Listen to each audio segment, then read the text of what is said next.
कराची में कौमी असम्बली के हल्का 237 मलीर का मुकम्मल गैर हतमी गैर सरकारी नतीजा मौसूल हो गया है। पीपल्स पार्टी के अब्दुल हकीम बलोच ने PTI के सरबराह इमरान खान को शिकस्त दे दी है। कौमी असम्बली की 8 नशिस्तों पर ज़िमनी इंतखाब का बड़ा टाकरा हुआ। गैर हतमी गैर सरकारी नताइज के तहत इमरान खान ने 7 में से 4 नशिस्तों पर कामयाबी अपने नाम कर ली है। कराची की एक नशिस्त पर पीपल्स पार्टी के अब्दुल हकीम बलोच ने इमरान खान को मात दे दी, जबकि मुल्तान में शाह महमूद कुरैशी की साहबजादी मेहर बानो कुरैशी को साबिक वज़ीर आज़म सैयद यूसुफ रज़ा गिलानी के बेटे अली मूसा गिलानी के हाथों शिकस्त का सामना रहा।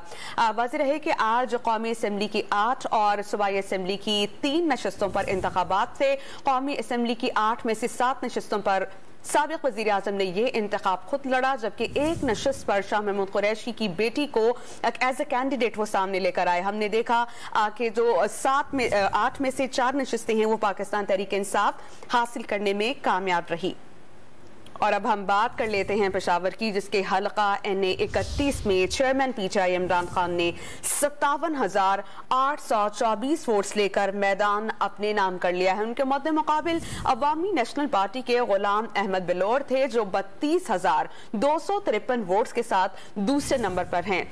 वाज़ेह रहे कि ये तमाम रिजल्ट्स गैर हतमी गैर सरकारी हैं और इस हल्के की अगर बात करें तो ये अवामी नेशनल पार्टी का गढ़ समझा जाता है।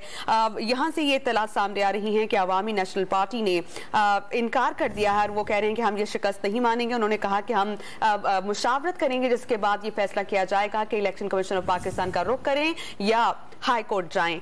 पेशावर का हल्का NA 31, जहां पर चेयरमैन PTI इमरान खान ने 57,824 वोट्स हासिल करके मैदान अपने नाम कर लिया।